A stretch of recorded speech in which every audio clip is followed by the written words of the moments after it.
Wiggy reviews. Today, keeping with my New Year's resolution of reading more books, we are going to review Blue Labyrinth by Preston Child.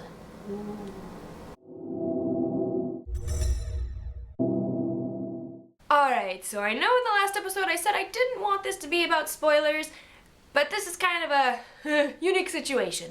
So, Blue Labyrinth is actually the 14th book in a series by Preston Child about their character, the FBI Special Agent Aloysius Pendergast.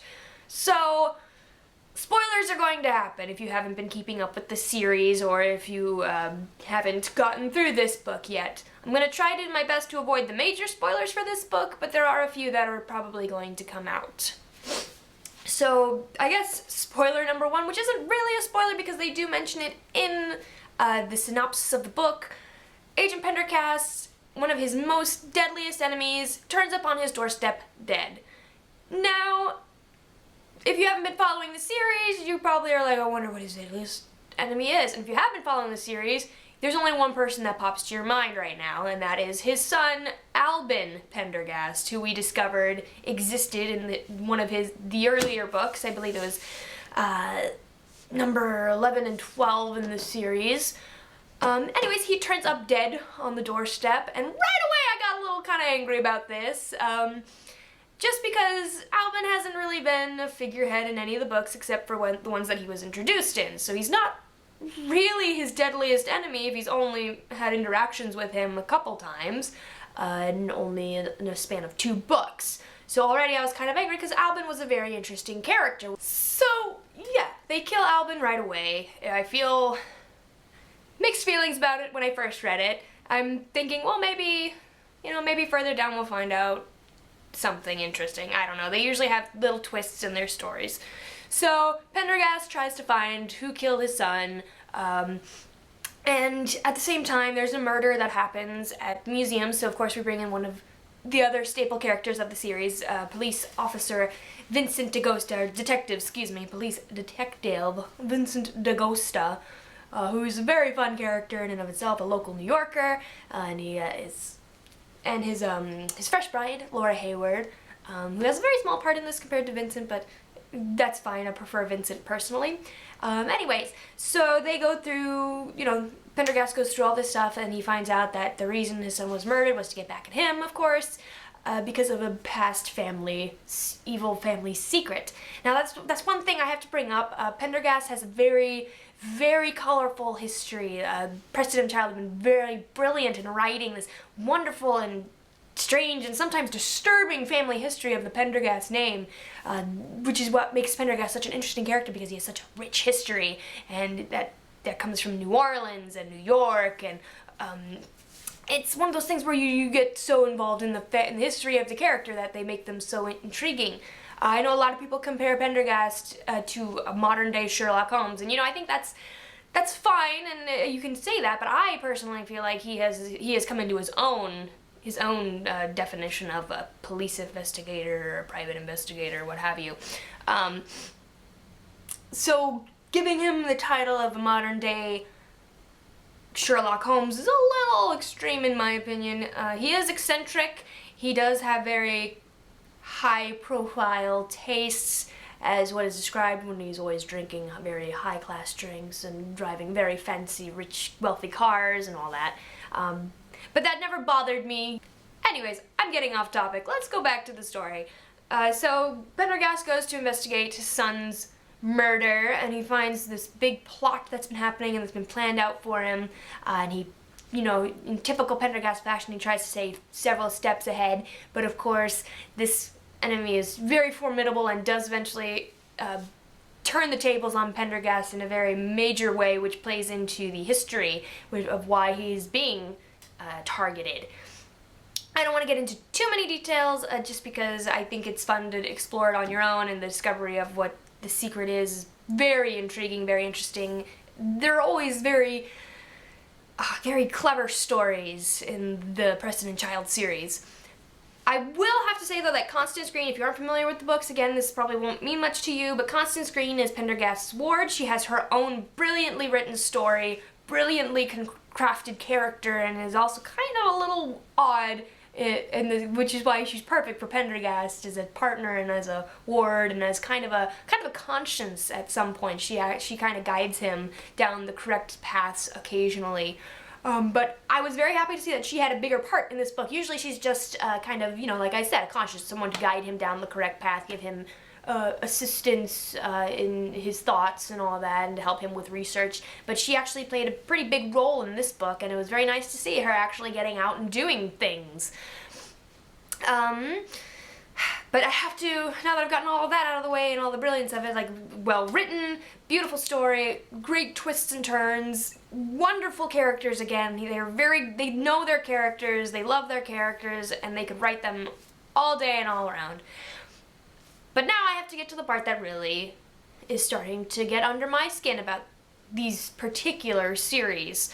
Pendergast is such a unique and amazing character. In my opinion, he's one of the top ones up there character-wise, and should be considered a classic eventually, I don't know. But I feel that Preston Child are a little apprehensive about giving him someone to do battles with. Sherlock Holmes had Moriarty. And the point is, we're in a modern time and all this, and Pendergast should have a foe that is up there on intelligence with him, up there on fighting and history and all this stuff.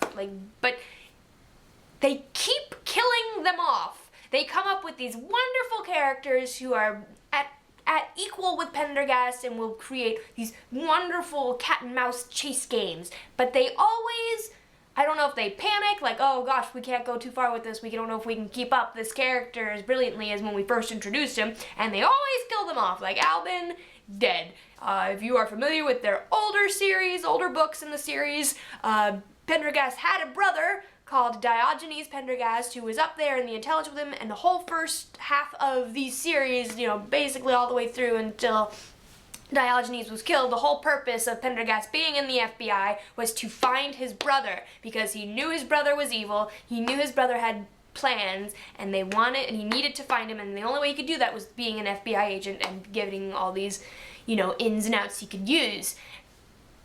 But then they killed him off, and it was actually not a big deal, because, it was a nice, it was a trilogy of Diogenes, of the brother trilogy, and the ending was not necessarily satisfactory. Like, you didn't leave going, oh wow, that was oh god, there was only one way that could come out. It was kind of left a little bit as kind of a cliffhanger. Like, we never officially saw Diogenes die, we just took someone's word for it. Ironically, Constance's word for it. But, as you go further into the series, you're like, oh, he must be dead because they wouldn't be holding out this long. Anyways, to get that out of the way, now that they've killed Albin, it was kind of another Diogenes situation, except a much shorter time period, because Albin was so intriguing, and I was so excited to see how he would fare against his father, Pendergast. And, I probably could have gotten over it except for two very specific chapters in the book. I won't go into an extreme detail, but basically there was this conversation how Albin, who had been raised to basically be a fighting machine, be someone who is completely lack of morals, and his only goal really after his introduction was to kill his father, get back at his father, find ways to basically torment his father until he could kill him in a most satisfactory way.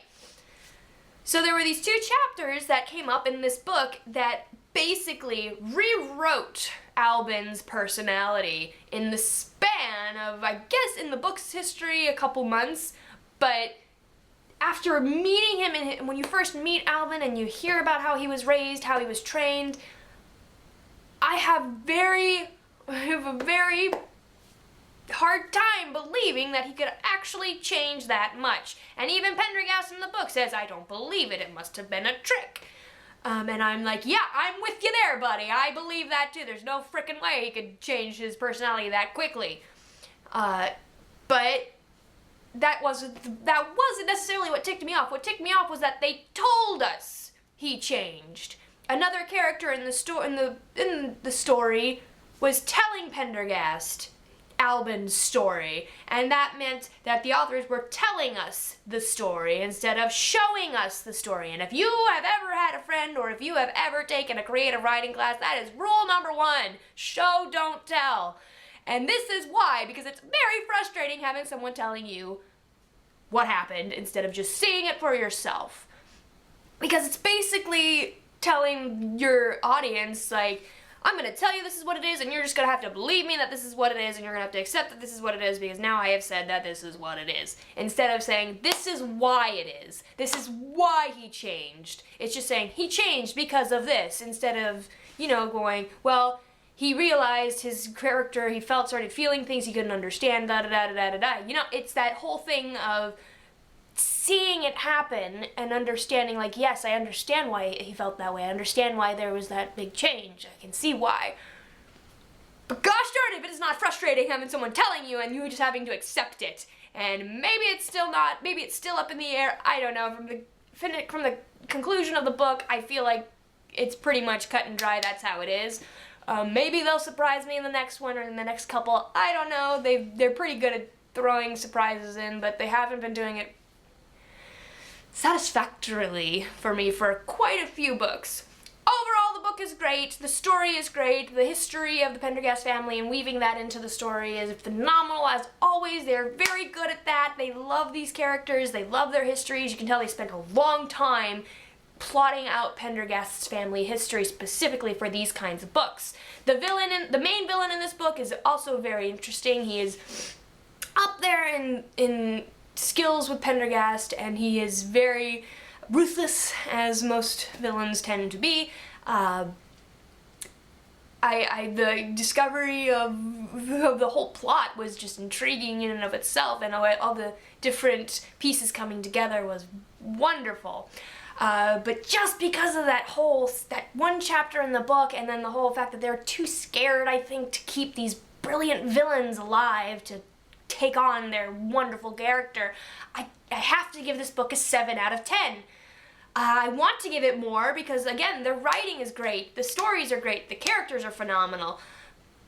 But from being a longtime fan of the series, I've read every single one in the series, even the offshoots that don't have anything to do with the main plot lines of these series. Like, I've been a fan of theirs for so long, and I just feel like they kind of cheated me out of something with this one. They cheated me out of another brilliant, brilliant archenemy for Pendergast, and they just kind of got lazy in their writing, and that's one of the most frustrating things an author can do to an audience, especially ones who have been with them for so long, is getting lazy in their writing, or maybe feeling like they ran out of time. I don't know, I know this book came out in November, maybe they were in a rush to get it out for Christmas, but I still think that's no excuse. This is your story, this is your characters that you've grown, and we've all grown to love with you. I'm not telling you how to write your book, because obviously maybe you have plans for this, maybe this is just the beginning of something else happening. I can't say because I'm not in your brain, but that's why I have to give this book only a 7 out of 10, a solid 7, not a 7.5 or anything like that. A solid 7 out of 10,